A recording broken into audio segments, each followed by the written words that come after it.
Nessa noite, nós vamos continuar na série de Jó, e o tema da pregação é a confissão no dia mau, a prova de fogo.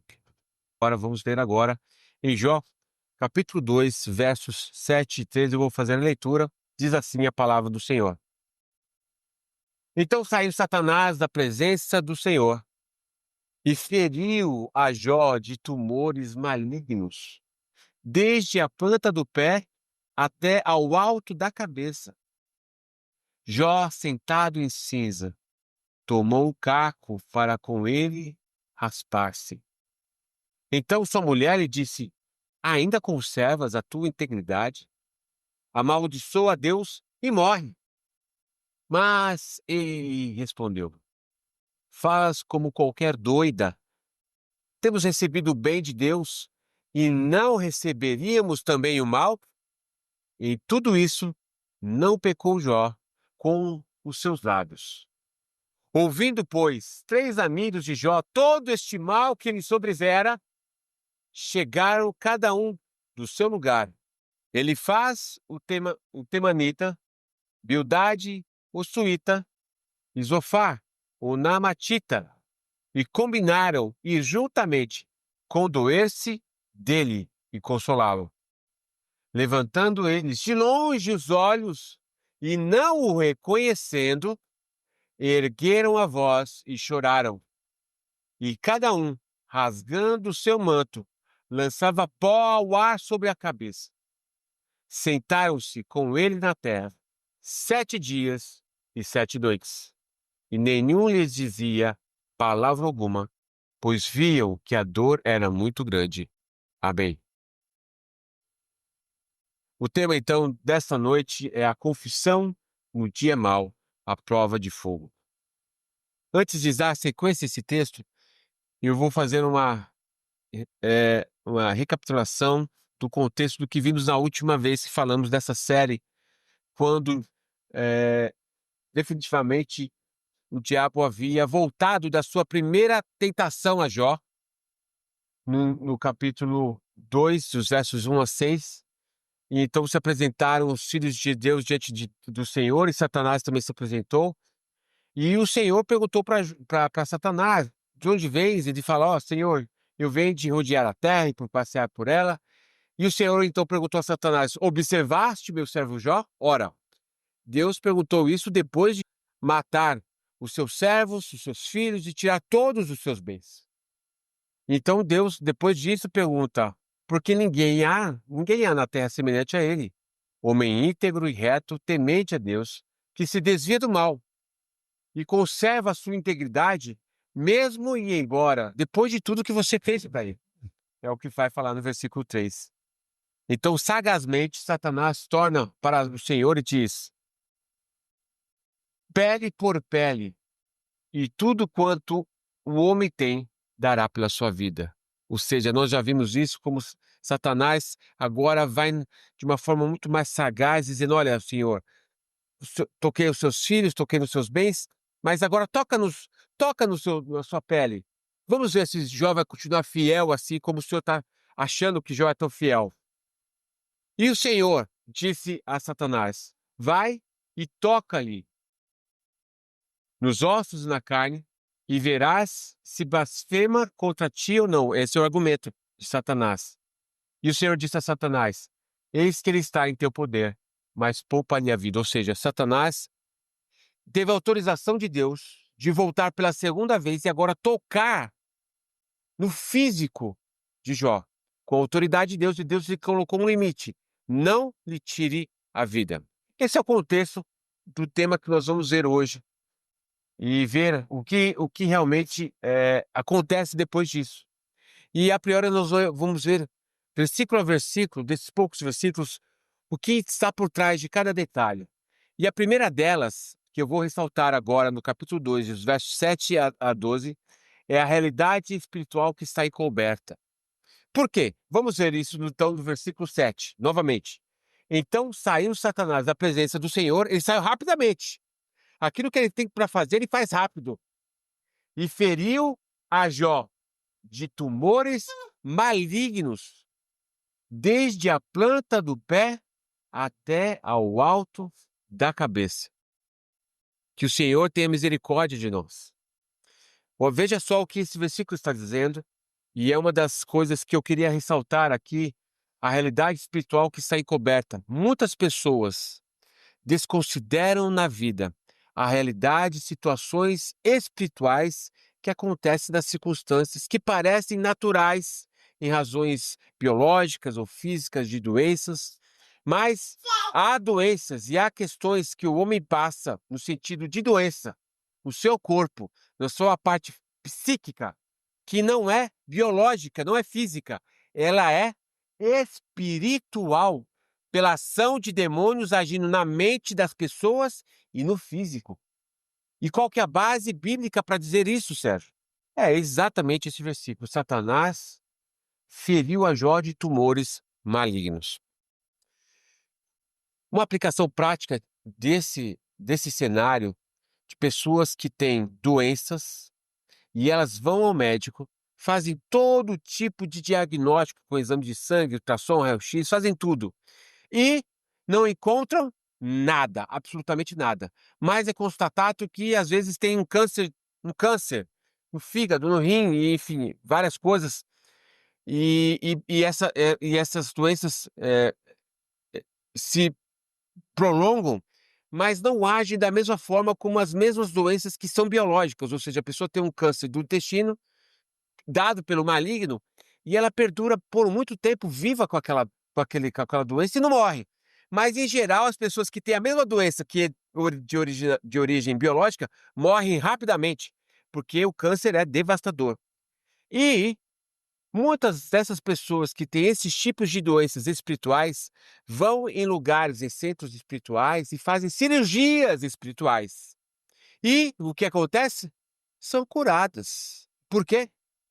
Porque ali o diabo engana as pessoas e elas são curadas ou aparentemente daquela doença e passam a ter outras consequências, porque o diabo não faz bem a ninguém. E ele vai iludindo as pessoas e fazendo encantamentos e parecendo que está curando, e ali faz uma, uma, uma troca de situação e de cenário, e as pessoas ficam fiéis e acreditando. Por isso que existem cirurgias espirituais. Era muito comum, agora eu não tenho visto mais na rede nacional de televisão, mas antes era muito comum você ver pessoas fazendo cirurgias sem nenhum procedimento clínico, né, biológico, corretamente sendo feito, e ali eram curados. Por quê? Porque era a mão de demônios usando pessoas para isso, para enganar pessoas. E isso é uma realidade. Isso na questão física. Mas, da outra forma que o maligno atua nas pessoas, não somente no físico, na pele, mas também no seu psicológico. Ele ataca, ele aflige as pessoas da sua mente, de tal forma que as pessoas ficam ansiosas, depressivas, vazias e recorrem aos médicos. Só que o problema é espiritual. Os médicos olham aquilo e falam o quê? Vamos dar remédio. Tarja preta, a pessoa começa tomando um remédio tarja preta, aí o remédio tarja preta começa a afetar fisicamente e quimicamente a pessoa começa a ter realmente o problema em função do remédio agora, a ponto que a pessoa vai ficando dependente de remédios químicos, vai ficando pior, vai tomando mais forte, a ponto que o diabo começou com oprimindo, depois ele nem precisa mais oprimir, porque a pessoa já está completamente insana. Aí leva essas pessoas lá para o sanatório. E aí lá ela acaba de ser morta-viva, uma pessoa que fica morta-viva. Um exemplo disso, eu já contei isso em alguma outra oportunidade aqui, quando eu fui falar de Jesus no hospital, servidor público lá em São Paulo, e havia o setor psiquiátrico, onde eu encontrei várias pessoas oprimidas e pessoas que tinham pensamentos de homossexualismo, de se tornarem homossexuais, e elas tentavam resistir. Enquanto elas tentavam resistir, elas tinham grandes problemas de identidade, até o ponto que elas aceitavam aquilo, aí elas entravam no estado de paz circunstancial. Mas essa é uma das formas como as pessoas são oprimidas por pensamentos malignos para fazer a vontade do maligno. Isso na parte sexual, na parte de roubo, de prostituição, enfim. Ele age de uma forma genérica, mas sempre para levar o homem para a destruição do seu comportamento, da sua sexualidade, para ir contra os mandamentos de Deus. Isso é um fato, isso é uma realidade. E que somente a palavra de Deus descobre, revela isso, porque hoje as pessoas veem que tudo é ciência, tudo se resolve com médico e algum guru que vai dar algum caminho, quando na verdade existe uma realidade espiritual que as pessoas desconsideram. E isso é muito importante para que as pessoas entendam que é uma verdade. Nesse caso aqui específico, Satanás está tocando o servo de Deus. Quando a pessoa está à cobertura do sangue do Cordeiro, que é o cristão, a Bíblia diz que o maligno não nos toca. Deus abriu uma concessão aqui, nesse caso de Jó, para trabalhar na vida dele, da mesma forma que nós vemos no Novo Testamento, que Deus também permite Satanás colocar um espinho na carne de Paulo. Ou seja, nós estamos cobertos com o sangue do Cordeiro, Deus nos livra do mal, mas circunstancialmente, Deus pode permitir sim que passemos por uma questão espiritual para que nos humilhemos, como foi o caso de Paulo, para que sejam trabalhados como Jó. Então, isso é um caso que pode sim acontecer na vida do cristão, por causa que Deus tem algum propósito supremo para nos ensinar. Mas essa é uma realidade para o ímpio. O ímpio está debaixo dessa condição. Que situação terrível é o homem estar nas mãos do maligno. Que coisa terrível. E ele, então, trabalha de uma forma veroz, destruindo as pessoas, seu corpo, seu filho, sua mente. E nesse caso aqui, no caso de Jó, nós vemos que ele simplesmente fere Jó da planta do pé até o alto da cabeça. Ou seja, não houve um lugar no físico de Jó que ele não aparecia chagas ou doença. Que coisa terrível, que coisa maléfica. Essa é a realidade, que nós não podemos fechar os olhos.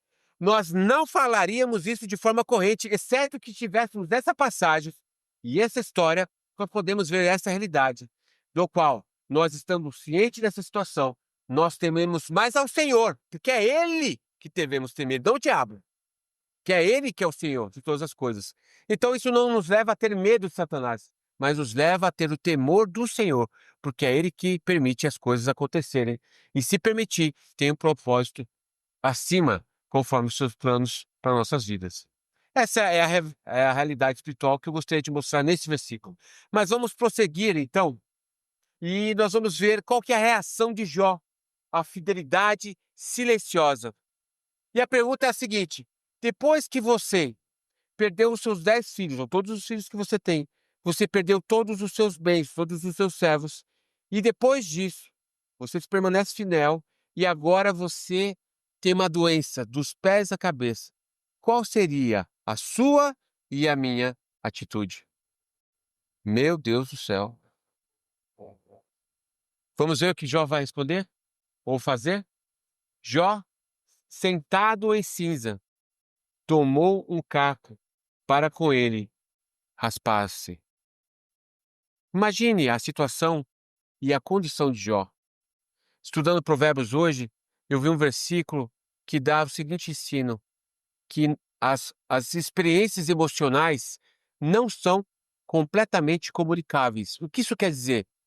Que existem dores e existem alegrias que você não consegue exprimir e comunicar para as pessoas porque você experimentou de uma forma particular e a outra pessoa nunca vai entender o que é passar pelas emoções que você passou, porque a dor foi em você. Então, por mais que a pessoa tenha passado por uma coisa similar, semelhante, ela nunca vai entender a dor que você está sofrendo ou a alegria que você está passando, porque é uma coisa particular, íntima. Agora imaginem Jó nesse estado. Não tem como a gente entender plenamente o sofrimento que ele está passando de ter todo o seu corpo purulento. E ele agora, ao invés de reclamar, ao invés de começar a murmurar, a lamentar, ele pega do caco, começa a raspar-se de uma forma silenciosa. É aqui que nós vemos uma fidelidade silenciosa. Jó, de fato, como fala no início do livro, quando fala esse é o homem justo, fiel, temente, realmente todos aqueles atributos é uma realidade de Jó, não no sentido exterior, mas no sentido interior do seu coração, porque quem de nós, numa situação como essa, reagiríamos dessa forma, calado e em silêncio diante de Deus, mediante tamanha catástrofe? A fidelidade de Jó não é porque ele tem coisas, mas é um estado do seu coração, de uma forma íntima, de uma forma que ninguém poderia ver, ninguém jamais poderia ver. Isso, exceto porque nós temos essa história, e então nessa situação nós vemos a fidelidade no coração de Jó. A palavra não mente. De fato, Jó era um homem temente e fiel ao Senhor. É um testemunho que fala mais que muitas das palavras, porque as palavras têm que ser acompanhadas de testemunho, não é verdade? Nós falamos uma coisa, mas devemos viver aquilo. E aqui já está testemunhando que ele é servo do Senhor, que ele confia, sem dizer uma palavra. E a atitude de Jó nessa situação vai incomodar uma pessoa. E é onde nós vemos que o plano de Deus incomoda as pessoas. Incomoda as pessoas. E a mulher de Jó vira para ele e fala: Você ainda conserva a tua integridade? Amaldiçoa o teu Deus e morre. Qual que é o sentimento? O que que está? Qual que é a diferença da mulher de Jó para Jó? Olha, ela perdeu os mesmos 10 filhos. Ela também ficou pobre com Jó. Ela estava na situação junta com Jó. Mas ela não estava purulenta. Ela não estava sofrendo a tamanha e extrema dor que agora Jó está sofrendo na sua pele. E ela olha para a vida de Jó e lhe incomoda o plano de Deus. Ela está incomodada com Deus. Como que Deus pôde permitir tamanha crueldade, tamanha dor com o servo de Deus? Deus não é justo. Deus não é fiel. Então ela olha para a atitude de Jó, que permanece calado, e ele não se volta contra Deus, ele não diz uma palavra, e ela está incomodada com Deus, e ela está incomodada com a atitude de Jó. Jó, Deus não é fiel, Deus não é bom. Nós fomos enganados. E ainda você permanece fiel e íntegro. Amaldiçoa o teu Deus e morre. Não vale a pena servir ao Senhor. O Senhor não é digno da sua adoração, da sua fidelidade. Não vale a pena servir ao Senhor. É isso que ela está dizendo. É isso que ela está dizendo. E esse é o sentimento de muitas pessoas quando lhe vem o mal. Porque elas adoram o Senhor por aquilo que o Senhor dá para elas. Então, se elas têm as coisas, têm casa, têm carro, têm salário, têm boa vida, glória a Deus, como eu amo a Deus, Deus tem sido muito bom, tem me dado trabalho, tem me dado filho, mas aconteceu alguma coisa, não é nem tirar 10 filhos, nem tirar todas as coisas, aconteceu uma coisa pequena que desagradou, ou até uma coisa dolorosa mesmo, pronto. É o suficiente para as pessoas virarem as costas para Deus e não mais adorarem a Deus, porque as pessoas querem um Deus que seja conforme os seus corações, que lhes agradem e que faça a sua vontade e que Deus esteja a serviço delas, porque a hora que acontecer alguma coisa contrária a que satisfaça, elas falam, não vale a pena servir a Deus.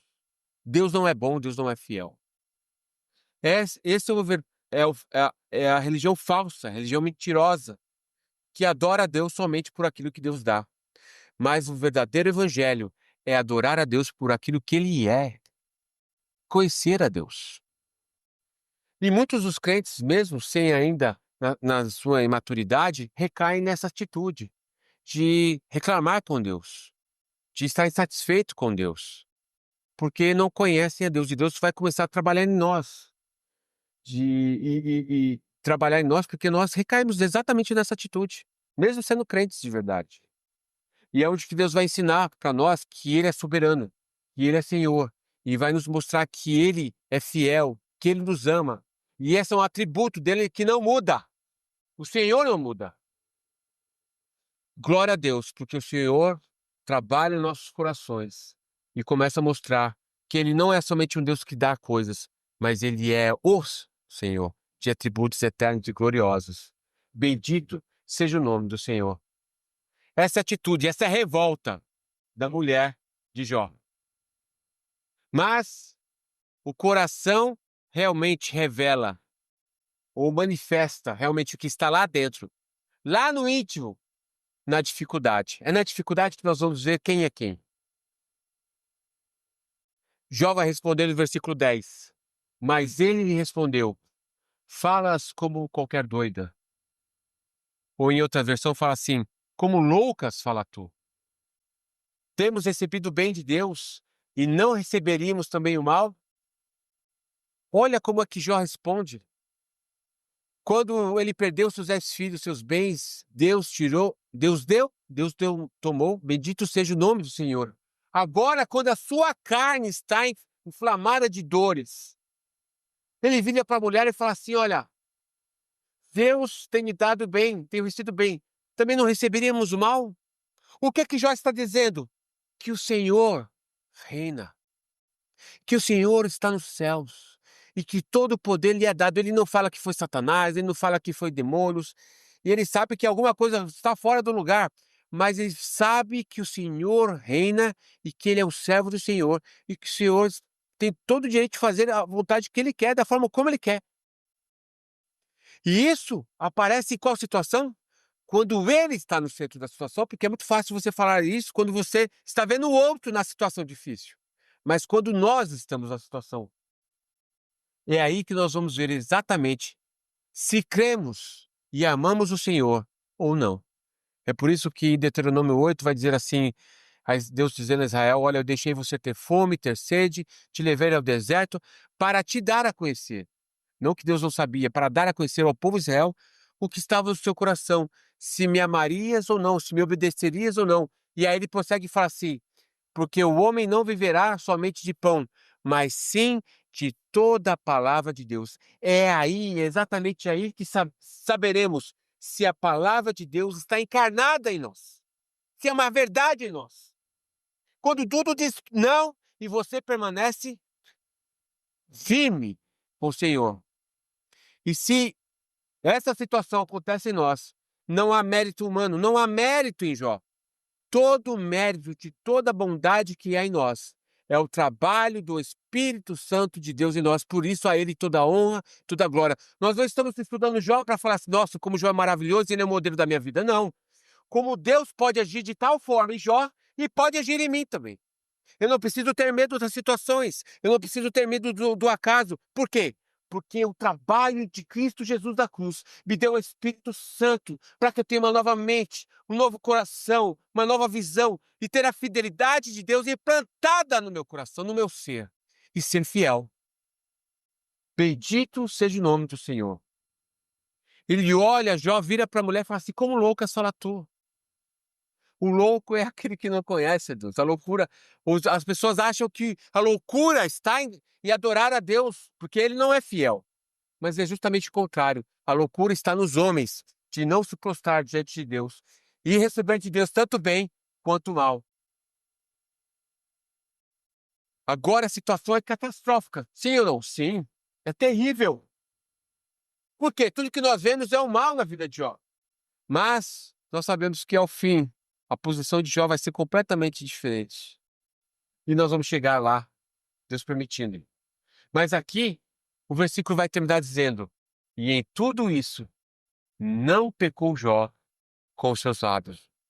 Que o Senhor trabalhe em nós e faça do nosso evangelho não algo teórico, algo volúvel, mas faça de nós homens e mulheres que adorem ao Senhor de lábios e de atitudes, que reconheçam o seu poder, a sua glória, sua soberania, e adorar ao Senhor em qualquer situação, seja ela até a despeito da sua morte.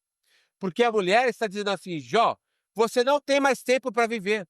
É isso que ela está falando. amaldiçoa o teu Deus e morre. Você vai morrer, Jó. Então, já que você vai morrer mesmo, amaldiçoa e já termina com essa história.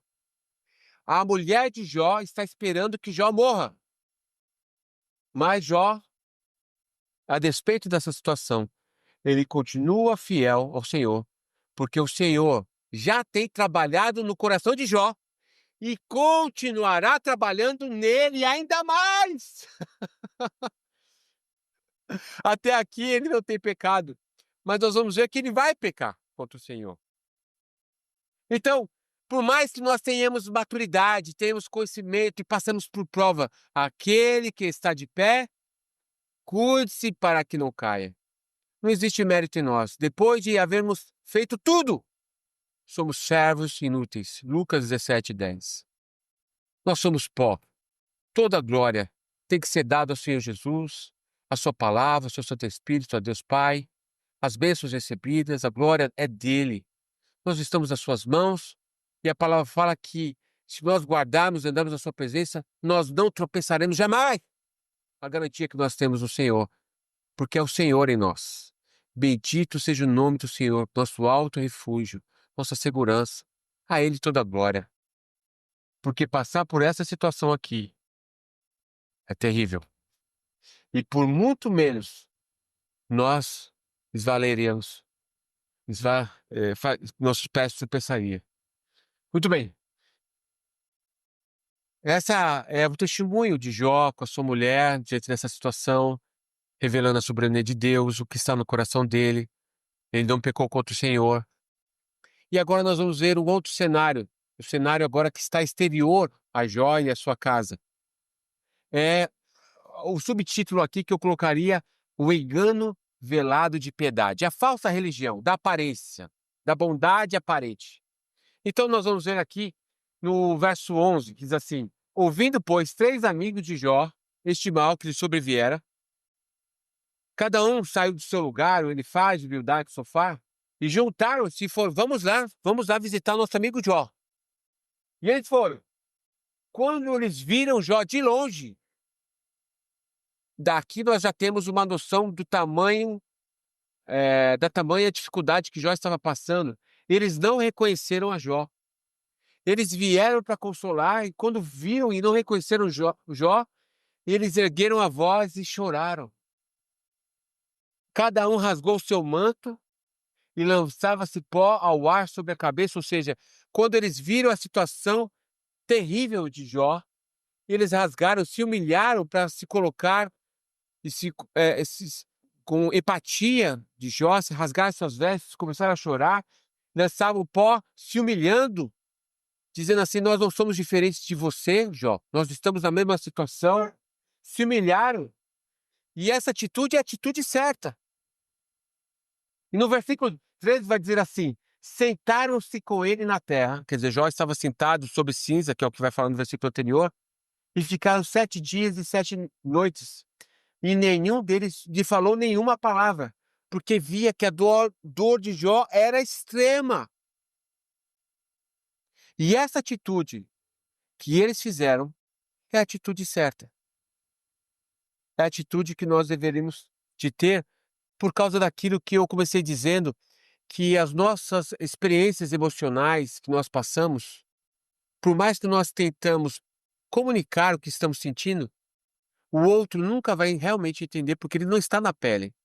Então, quais seriam as palavras para a gente dizer A ou B se nós não entendemos plenamente? Mas a atitude deles de empatia, e de compaixão, de lançar pó e chorar e ficar em silêncio, foi a atitude certa. E agora, vamos olhar para nós.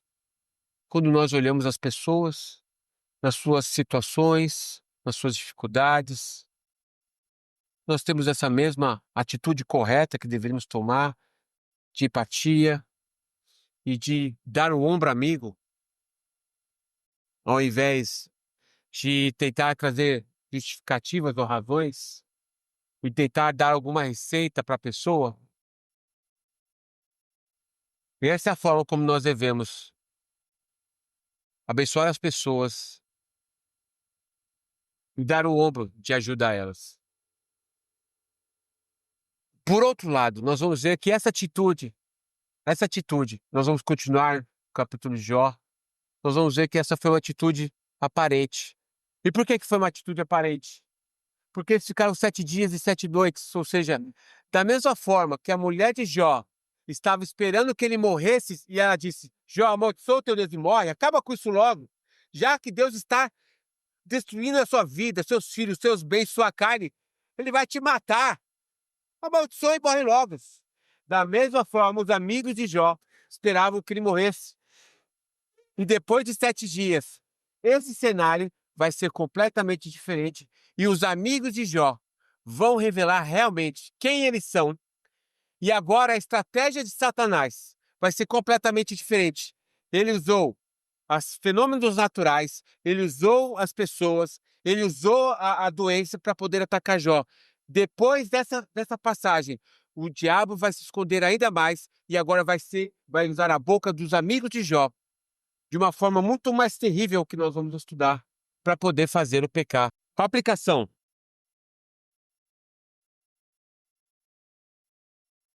O Senhor está reinando. O Senhor governa. E é nosso maior descanso. Independente de qualquer coisa que aconteça sobre nós.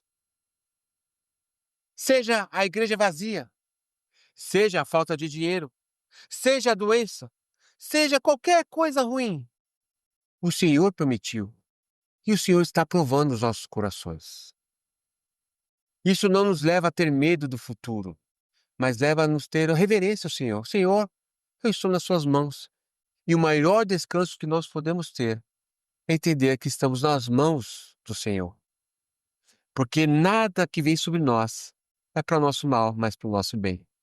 Isso nos traz paz, descanso, todo tipo de ansiedade, todo tipo de aflição interior é lançada ao vento, porque nós sabemos que estamos nas mãos do Senhor.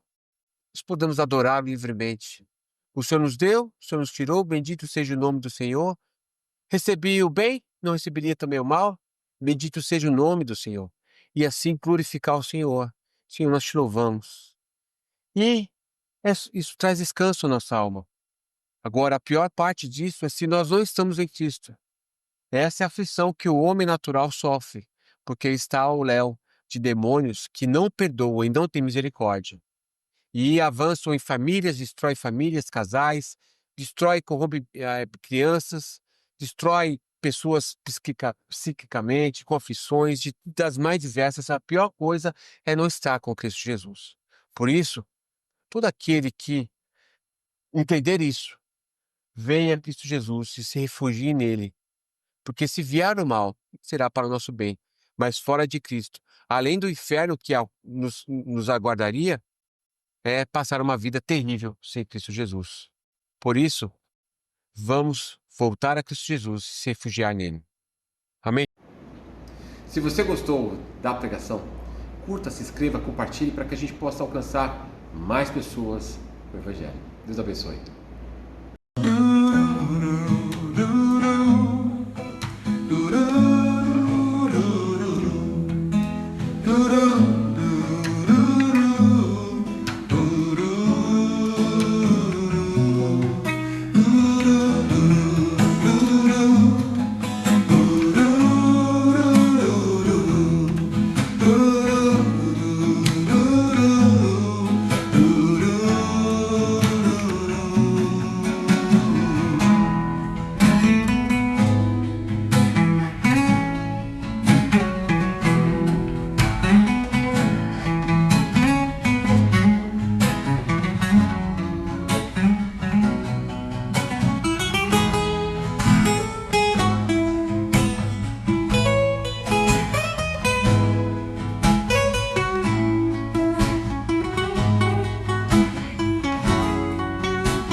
Me faz ouvir a tua voz, atender ao teu chamar, ver tua palavra em mim, mudando meu viver.